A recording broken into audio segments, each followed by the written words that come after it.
was going to bring that up, and that became kind of a problem. But you brought it up, so you got to tell them what in the world you were doing. Well, I didn't have many friends in New York City, so I shopped. Well, I did buy everything from clothes to curtains, dresses to dishes. Once, I even bought a dozen pairs of gloves. Don't make light of this. That's what got you in, well, kind of problem here.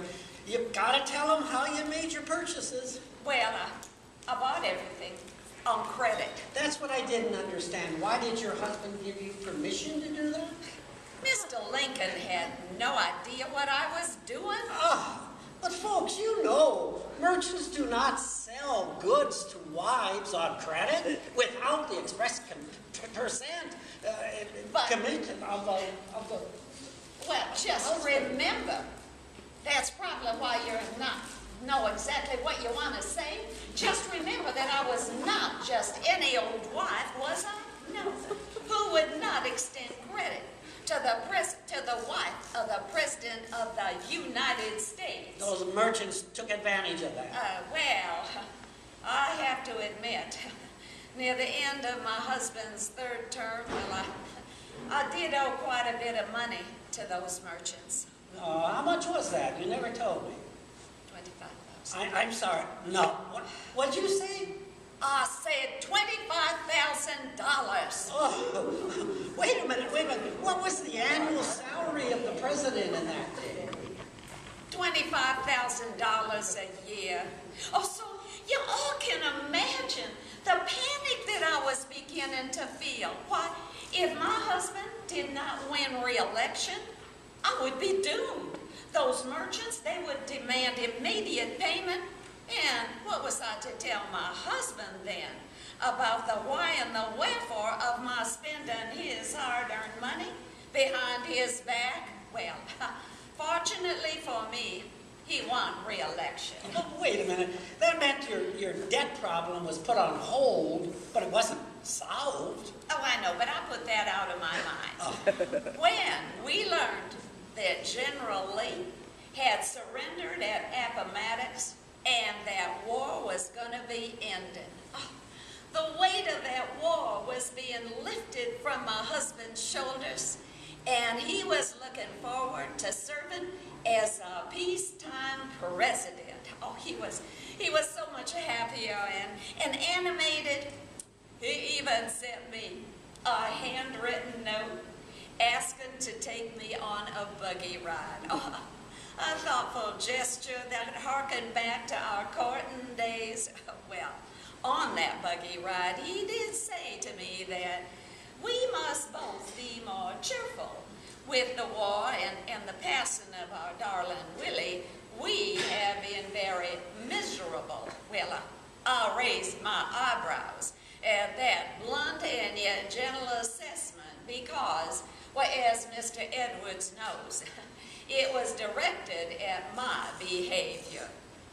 That was the closest Mr. Lincoln ever came to reprimanding me in our 23 years of married life. Well, I wouldn't even try to comment on that last thing, but I must admit, that buggy ride and all must have been one of the most, well, cheerful days for you in the presidency.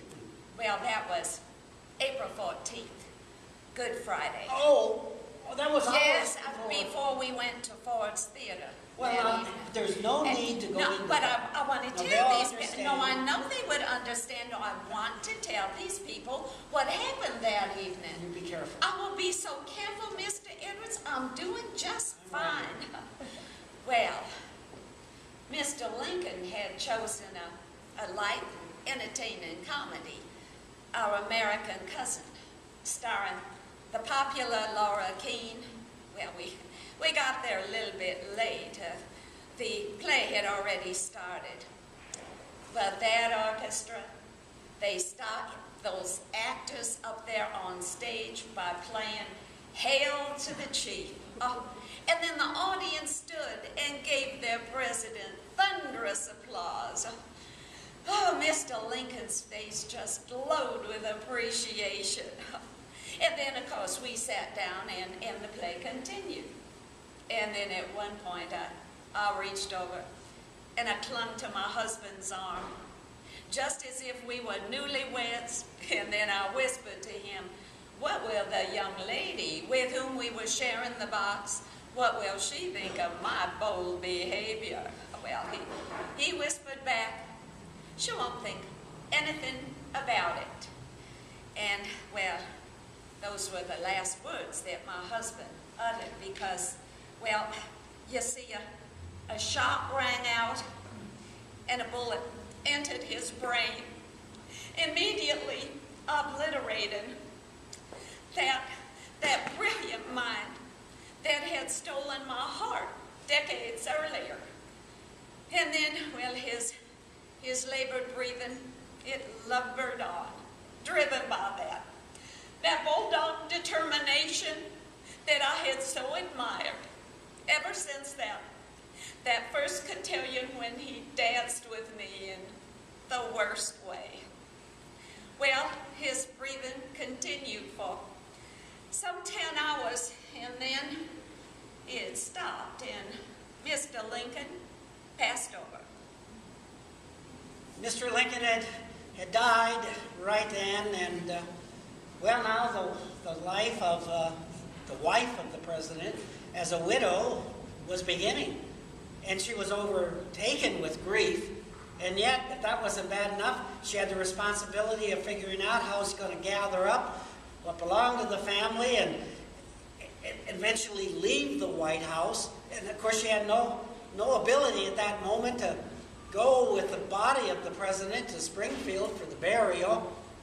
And then you finally were able to at least go.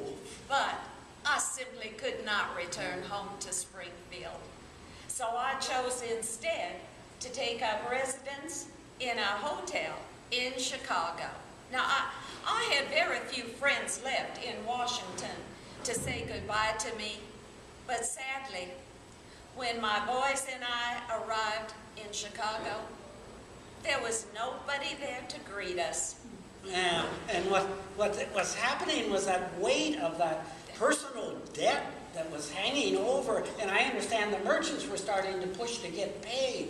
Yes. Oh, and at that crucial time, Congress was unwilling to give me any kind of financial assistance.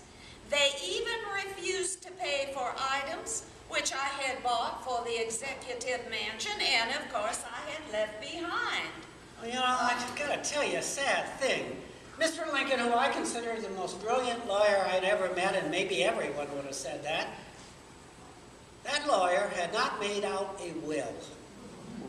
That meant there was an indeterminate time before his estate could be all straightened out by the rather slow-moving court system. And so then, in order to try to make ends meet, well, I had already decided I would wear black for the rest of my life. I decided I would sell all of my colorful garments in order to try to make ends meet. Oh, the press found out what she was going to do and immediately cruelly criticized her effort to raise some needed cash. They called it the old clothes sale and then ridiculed her whole project. Well, I should have seen that coming.